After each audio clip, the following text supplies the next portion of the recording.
I've gone through that. Again, show me. Hold on, because you're saying something. Show me one right now. Forget the book.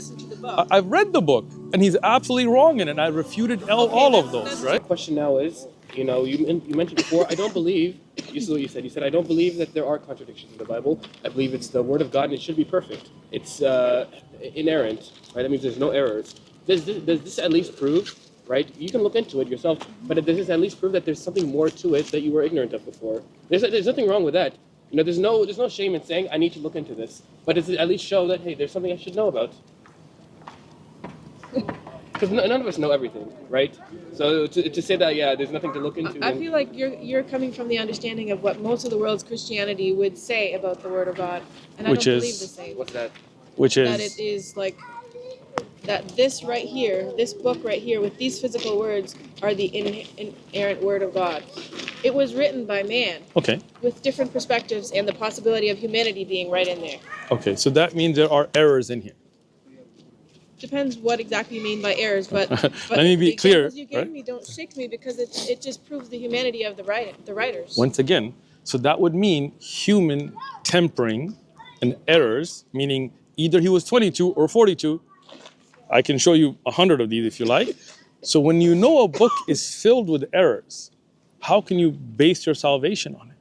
Because they don't go by the numerical errors that the humans made that wrote it. But here's the thing. They go by the message that they got from God. Right?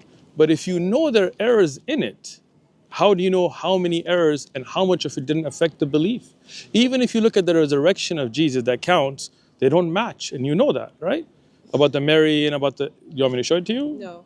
Okay, you don't want to see it? I see the pattern you're going on. It doesn't so meaning the resurrection of Jesus is not a core concept of your belief?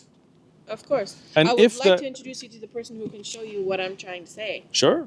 I would like to give you somebody's contact. No problem. Look, I can speak to that somebody. I'd love to have a conversation online, offline, any way they like. No problem with that, right? But my greater concern is you as a person, and from your body language, I can see that what you said earlier is not true. For you to then say, no, it's still not going to shake me, knowing that what you're basing your salvation on is a book filled with errors and human tampering, is, again, why not base your salvation on a book that's perfect without error? I am basing my salvation on the message. Okay. Of God that his leaders are bringing, and I know the leaders he has today who are interpreting that, who are bringing the message today, and those are the people I'd like you to talk to. Are those leaders not basing their message off the Bible? Off of the Bible and God's message to them. So off a Bible that you know has errors? No, I don't believe it has errors in the sense I just showed you. No, those numbers don't change the message. Is that an error or no? The numbers don't change the message. But there are examples of the message being changed. That's what he was hoping to bring. So while he's bringing it up, can I mention to you? Yeah, we're actually on a time limit. We were going to spend a very few minutes here, and we still have all day to drive today. So can I give you two things? They're going to be very quick, okay? You said something very great at the beginning before anyone even showed up. You said, would I rather risk going to heaven and being right or going to hell and being wrong, right? So I said, would I believe there is no hell and not prepare for it? Or is it better to, even if there is no hell, to believe that there is and prepare for it? And that's a really smart statement. You know why? Because you're using logic, right, to guide your actions. We shouldn't just be basing it on blind faith. I can't just look at the Bible, and even though I know something's wrong logically, I'm going to, just let my heart go, even though it may be wrong, right? I'm not saying that that's the case, right, even though I do believe that, but I'm not saying that that's what you're saying right now. What I'm saying is, here's another case of weighing the options logically. You have a book, right, which we would argue is perfect. There are no errors. You can test it yourself. There's a phone number in the front page. In that book, he proves the errors in it. I've gone through that. Again, show me, hold on, because you're saying something, show me one. Right now, forget the book. I've read the book, and he's absolutely wrong in it. And I refuted all of those, that's right? That's just you saying you don't believe what he says, I get it. But me, again, saying that he proved it without ever even listening to a response doesn't make sense, right? But me and you are having a conversation. I showed you right now. Show me. You have the book in your hand.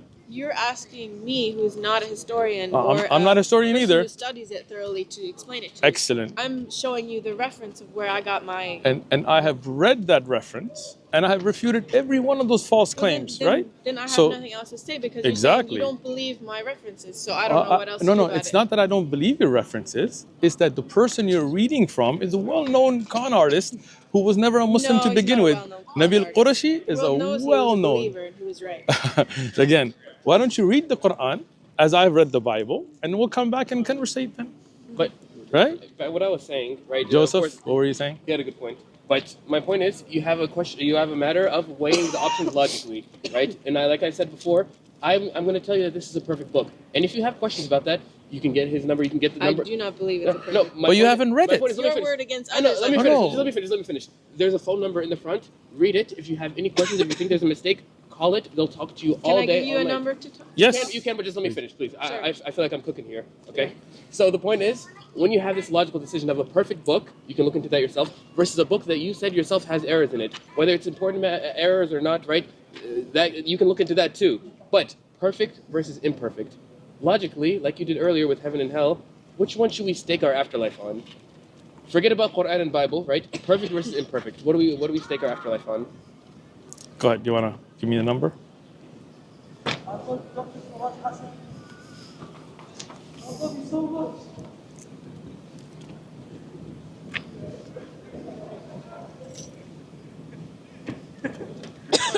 This one? Whichever leader you like. You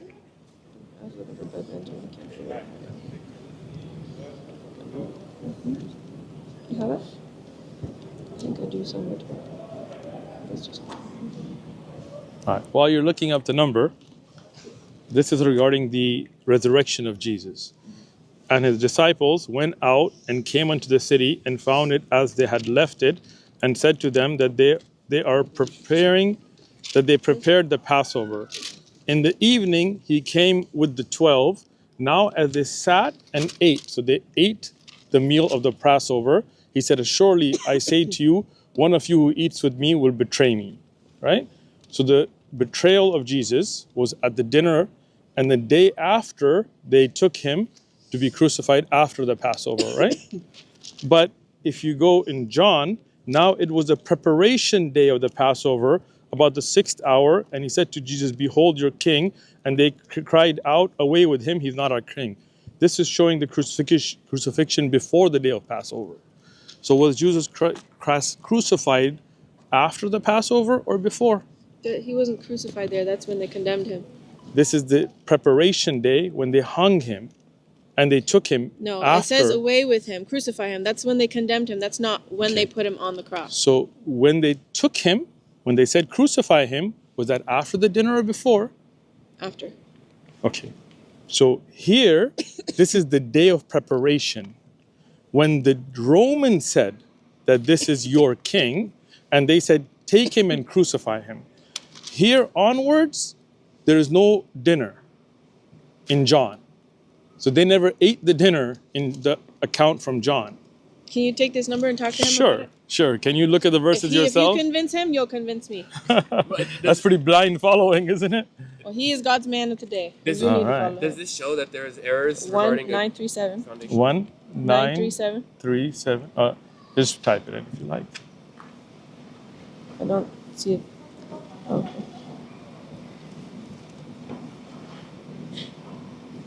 Okay. What's his name, if you don't mind? Benjamin. Benjamin. Apostle Benjamin. We'll just call him Benjamin. How's that? Thank you so much. Please take it up with him. I will.